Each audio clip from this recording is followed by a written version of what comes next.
Hello साथियों, good morning.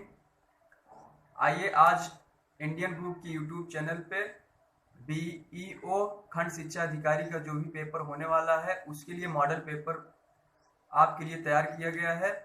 आप लोग पूरे वीडियो को देखिएगा और पूरी कोशिश की गई है कि परीक्षा के पैटर्न को देखते हुए, परीक्षा को सिलेबस को देखते हुए पूरे क्वेश्चन वैसे ही रखे गए हैं। आप प्रैक्टिस करेंगे तो आपको खुद मजा आएगा और पेपर का स्वरूप जो है वो बिल्कुल परीक्षा को देखते हुए परीक्षा टाइप बनाया गया है और मॉडल पेपर के रूप में आप लोग प्रैक्टिस कीजिए। आइए क्वेश्चन देखते हैं। यौगिक संख्याएं होती हैं। देखिए पूछा है यौगिक संख्याएं होती हैं, ऑप्शन में दिया है सम, विषम, दोनों, सम या विषम, इनमें से कोई नहीं। तो देखिए बीईओ खंड शिक्षा अधिकारी में जब पिछले साल पेपर हुआ था, पिछले मतलब जब इसके पहले जब भी पेपर हुआ था तो उसमें ये सब क्वेश्चन पूछे गए थे कि यौगिक संख्याएं क्या होती हैं, योग गुण संख्याएं क्या होती हैं, वास्तविक संख्या क्या होती है, परिमेय संख्या क्या होती है, अपरिमेय संख्या क्या होती है, सबसे छोटी अभाज्य संख्या क्या होती है। तो इस टाइप के क्वेश्चन आपसे पूछ लिया जाता है। तो इस क्वेश्चन में सीधा सीधा पूछा है कि यौगिक संख्याएं होती हैं, तो यौगिक संख्याएं सम और विषम दोनों होती हैं। तो यौगिक संख्याएं सम और विषम दोनों होती हैं और सबसे छोटी अभाज्य संख्या 2 होती है। फिर क्वेश्चन करता है सबसे छोटी सम अभाज्य संख्या, वो भी 2 होती है। तो हर आप लोग एक बार संख्याओं पर आधारित अभी प्रैक्टिस कराएंगे, आपको क्वेश्चन मिलेगा आगे। आप लोग जल्दी से जितना स्पीड हो सके स्पीड में प्रैक्टिस करते चलिए क्योंकि ये मॉडल पेपर है। आइए नेक्स्ट क्वेश्चन पे। दो संख्याओं का लसा उनके उसके मासा का 4 गुना है। दो संख्याओं का लसा उसके मासा का 4 गुना है, मासा का 4 गुना है, साथ ही उन दोनों का योगफल 125 है। तदनुसार एक संख्या 100 हो तो दूसरी संख्या कितनी होगी। ये भी क्वेश्चन प्रीवियस ईयर का पेपर में आया हुआ है। तो इसको आप कैसे सॉल्व करेंगे, देखिए दिया है दो संख्याओं का लसा उसके मासा का 4 गुना है तो माना मासा क्या है, माना मासा यक्स है, तो लसा क्या हो जाएगा, लासा इक्वल टू, देखिए लासा मासा का 4 गुना है, दिया लासा मासा का 4 गुना है तो लासा क्या हो जाएगा 4x। फिर दिया है साथ ही उन दोनों का योगफल 125 है। लासा और मासा का योगफल कितना है, x plus 4x equal to कितना है 125 है। तो आप x निकाल सकते हो, x प्लस 4x कितना हो गया 5x इक्वल टू 125। तो x इक्वल टू क्या हो गया 25 हो गया। अगर x इक्वल टू आपका 25 हो गया तो माँ सा क्या हो गया 25 हो गया, अल्लाह सा क्या हो गया, अगर x इक्वल टू 25 तो अल्लाह सा क्या हो जाएगा 25 इंटू 4 कितना आ गया 100। तो ला सा 100 हो गया और माँ सा कितना हो गया 25 हो गया। और दिया है, देखिए दिया है तदनुसार एक संख्या 100 हो। देखिए एक संख्या 100 है तो दूसरी संख्या कितनी होगी, दूसरी संख्या आपकी क्या होगी 25। Option number B answer. आइए नेक्स्ट क्वेश्चन। ये क्वेश्चन सिंपल से लिखा था, वह कौन सी संख्या है जिसमें 27.5% की कमी कर देने पर 87 प्राप्त होगा। तो माना संख्या क्या है यक्स, माना संख्या यक्स है तो क्या होगा, देखिए जिसमें 27.5% की कमी कर देने पर इतना प्राप्त होगा।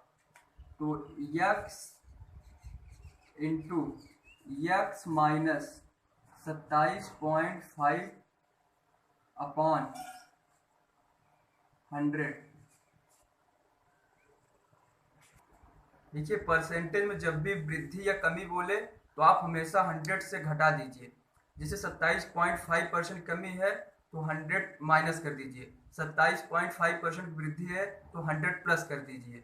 तो इसमें कमी की बात कर रही है तो 100 माइनस 27.5 करने पर क्या प्राप्त होता है आपको 87 प्राप्त होता है, इक्वल टू 87 कर दिए। अब यही इसी को आप कैलकुलेशन कर लीजिए, आपको आंसर मिल जाएगा। देखिए वह कौन सी संख्या, माना संख्या x है जिसमें इतने परसेंट कमी कर देने पर इतना प्राप्त होगा। तो कमी कब पता चलेगा, जब आप 100 पे जाओगे परसेंट पे तब पता चल जाएगा। जब 100 में गए तो ये आपको कमी मिलने बाद 87 प्राप्त हुआ। आपने सवाल को बना लिया, अब हल कर लीजिए। x इंटू 100 में 27.5 हटाएंगे तो क्या मिलेगा, 100 27.5 5 72.5 क्या मिला, 72.5 अपॉन 100 इक्वल टू 87। अब देखिए दशमलव हटाने के लिए आप क्या करेंगे, दशमलव हटा दिए, जीरो नीचे कर लिए। अब इसको कैलकुलेशन करिए, 5 से भाग दीजिए, 5 एकम 2, 5 चौक 20, 5 45 और 5 दूनी 10, 2 जीरो। अब फिर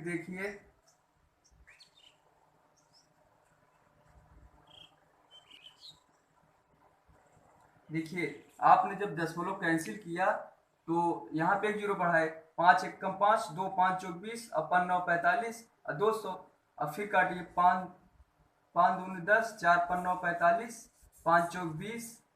अब देखिए 29 एकम 29, 29 तिरिक 87 और 40 तीन 120। एक्स इक्वल टू क्या मिल गया आपको, 120। तो कौन सी संख्या मिलेगी इतने परसेंट कमी करने पर, 120। ये भी क्वेश्चन आपका प्रीवियस ईयर में पूछा था और ऐसे क्वेश्चन बार बार पूछे जा रहे हैं। आइए नेक्स्ट क्वेश्चन पे। एक ट्रेन की औसत गति एक ट्रैक्टर की औसत गति से 13/3 गुना है। 15 घंटे में ट्रैक्टर 270 किमी तय करता है, तो 12 घंटे में ट्रेन की दूरी तय करेगी। तो 12 घंटे में ट्रेन कितनी दूरी तय करेगी, यही आपसे सवाल है और ये ऑप्शन है।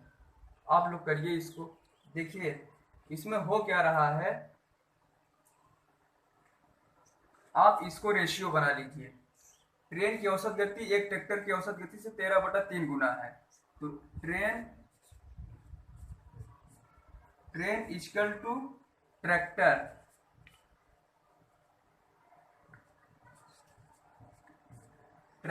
की गति से 13/3 गुना है इंटू 13/3 गुना। अब देखिए इधर आएगा 3 ट्रेन हो जाएगी, 13 ट्रैक्टर, 13 ट्रैक्टर। आप ए और बी मान सकते हैं लेकिन कोई जरूरत नहीं, आपको केवल हल करना है ना। तो ट्रेन ट्रैक्टर समझते रहिए। देखिए अब क्या हो जाएगा, train upon tractor, train upon tractor बराबर कितना हो जाएगा, 13/3। देखिए 3 ट्रेन और 13 ट्रैक्टर। अब आपको सवाल क्या दिया है, 15 घंटे में ट्रैक्टर 270 किमी तय करता है। तो ये देखिए ये ट्रैक्टर की, अब आप मान सकते हैं ट्रेन की चाल जो है 13x, train equal to 13x ये, और tractor equal to 3x, tractor equal to 3x। अब देखिए दिया है, आपको फार्मूला पता ही होगा, समय बराबर क्या होता है, दूरी बटा चाल। समय बराबर दूरी बटा चाल होता है। तो ये क्या है, 270 किमी क्या है, दूरी है। 270 किमी क्या है, दूरी है, और 15 घंटा क्या है, समय है, और चाल क्या है 3x। क्योंकि दिया है कि औसत गति 13/3 गुना है। 15 घंटे में ट्रैक्टर, देखिए ट्रैक्टर दिया है, ट्रैक्टर की चाल कितना है 3x, ट्रैक्टर की चाल 3x। चाल बराबर दूरी बटा समय। देखिए चाल बराबर दूरी बटा समय। अब देखिए ट्रैक्टर की चाल क्या है 3x, 3x बराबर क्या है, दूरी 270 और समय कितना है 15 घंटा। अब आप x निकाल सकते हैं, काट दीजिए। देखिए 3 एकम 3 9 27 90, 15 छक्का 90, 6 x इक्वल टू क्या मिल गया 6। ये क्या मिल गया, x की वैल्यू मिल गई। अब आपको पता हो गया कि ट्रैक्टर की चाल कितना है, x का मान यहाँ 6 रखेंगे, 6 गुणे 3 बराबर क्या हो जाएगा 18। ट्रैक्टर की चाल क्या हो गई 18 किमी प्रति घंटा, और ट्रेन की चाल 13 इंटू 6, x इक्वल टू 6, 13 78 किमी प्रति घंटा। अब आपसे पूछा है कि ट्रेन की दूरी तय करेगी। अगर आपको पता चल गया 78 किमी प्रति घंटा और समय भी दिया है, तो आप दूरी पता कर सकते हैं। दूरी बराबर क्या होगा, देखिए 12 घंटे, अगर ट्रेन जो है 78 किमी प्रति घंटा जा रही है, तो 12 घंटे में ट्रेन कितना जाएगी, 1 घंटे में 78 किमी जा रही है, तो 12 घंटे में ट्रेन की दूरी कितना होगा, चाल गुणे समय, ये क्या है आपका 78 है, और ये क्या है समय है। दूरी बराबर क्या होता है चाल गुणे समय, दूरी बराबर चाल गुणे समय। चाल आपका क्या 78 है और समय क्या है 12 है। यही जब आप गुणा करेंगे तो 12×8 = 96, 12×7 = 84, 9×93, क्या निकल गया 936, कितना 936 किमी। तो 12 घंटे में ट्रेन कितना दूरी तय करेगी 936 किमी। ये रहा आपका आंसर। आइए नेक्स्ट क्वेश्चन। देखिए इसमें क्वेश्चन है 4x = √2 हो तो इस विकल्प में किसके बराबर इसका मान होगा। ये option number A B C D है। तो आपको करना क्या है इसमें, देखिए 2 के पावर करेंगे 2 लिख सकते हैं, 2 दूना 4 हो गया, और फिर यक्स है ही, आप यक्स लिख दीजिए। फिर इसका टू देखिए, जब करड़ी से आप करड़ी को हटाएंगे तो 1/2 होता है करड़ी को हटाने के बाद, तो आप लिख सकते हैं 2 × 3y/2 लिख सकते हैं। अब देखिए 2 × 2 ये क्या हो सकता है 2x, इसका गुणा हो जाएगा, इक्वल टू 2 के घाते 3y/2। देखिए ये आधार आधार बराबर हो गया। अब आप लिख सकते हैं 2x = 3/2, और x = आप लिख सकते हैं, ये दो नीचे आएगा 3y/4, x = 3y/4। तो किस ऑप्शन में है, ऑप्शन नंबर सी देखिए, x = 3/4y। तो ऑप्शन नंबर सी आपका आंसर हो जाएगा। ऐसे हल कर लीजिए इसको। आइए नेक्स्ट क्वेश्चन।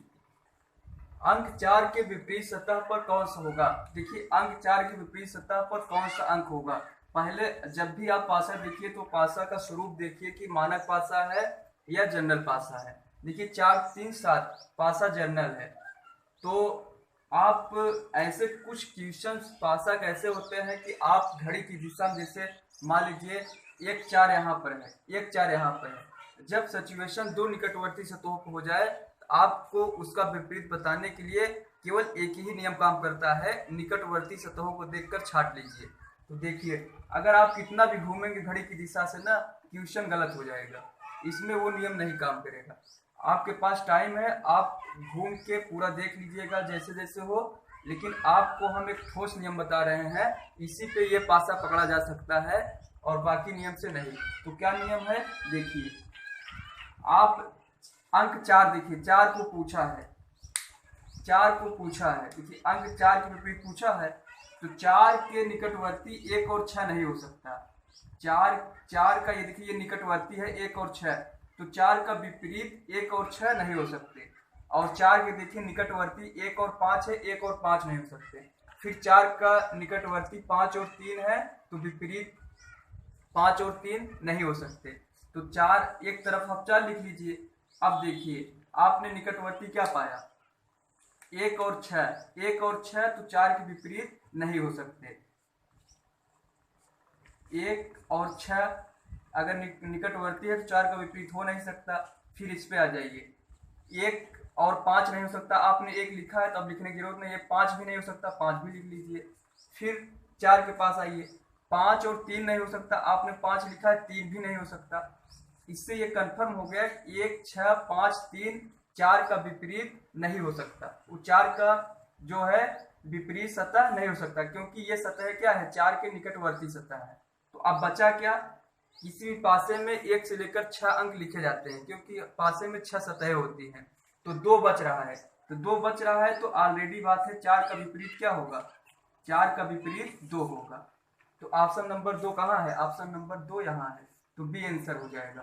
तो फिर से आप देख लीजिए, जब निकटवर्ती सतहें हमेशा विपरीत नहीं हो सकती। 4 का विपरीत 1 6 नहीं हो सकता, न 1 5 हो सकता है, न 5 3 हो सकता है। तो 4 के विपरीत 1 6 5 3 नहीं हो सकते, विपरीत नहीं हो सकते, तो बचा क्या है, 2 बचा है, तो 4 का विपरीत 2 ही होगा। ऐसे क्वेश्चन आप बना लीजिएगा, ये क्वेश्चन बहुत बार पूछा गया है। आइए नेक्स्ट क्वेश्चन, xy = 600 लिखा है, xy = 600 और ABC ABC 6 लिखा है, और GO प्लस DO बराबर आपसे पूछ रहा है। देखिए x का मान 24 होता है, इंटू y का मान कितना होता है 25, गुणा करने पे क्या होगा 600, और ए का मान 1 होता है, बी का मान 2 होता है, सी का मान 3 होता है, गुणा करने पर 3 दूना 6 कम 6 होगा, और इसका जी का मान 7 होता है, इंटू ओ का मान 15 होता है, अल्फाबेटिकल नंबर का वो चल रहा है, प्लस डी का मान 4 होता है, ओ का मान 15 होता है, और 15 सत्ते 105 प्लस 15 चौका 60, इसका 65। Option number 165 C option.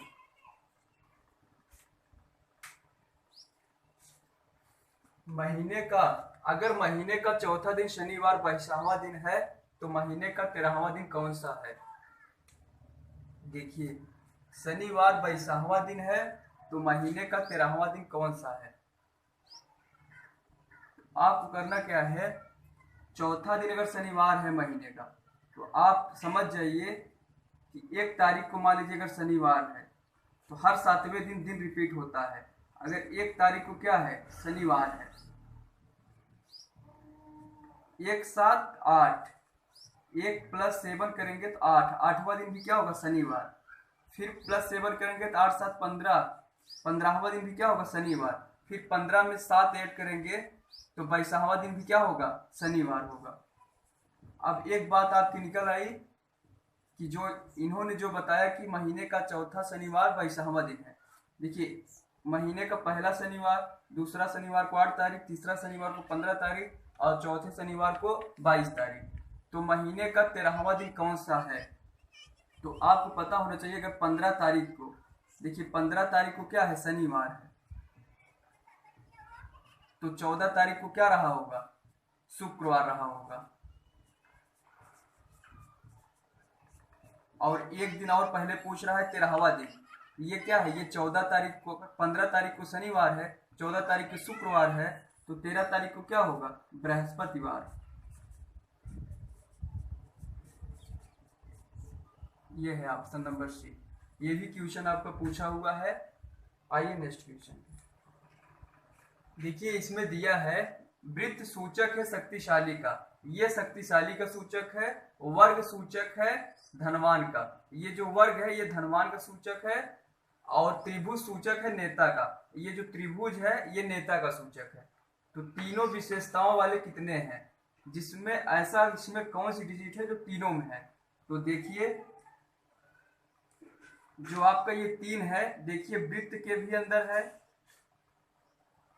और देखिए ये वर्ग के भी अंदर है, और देखिए ये त्रिभुज के भी अंदर है।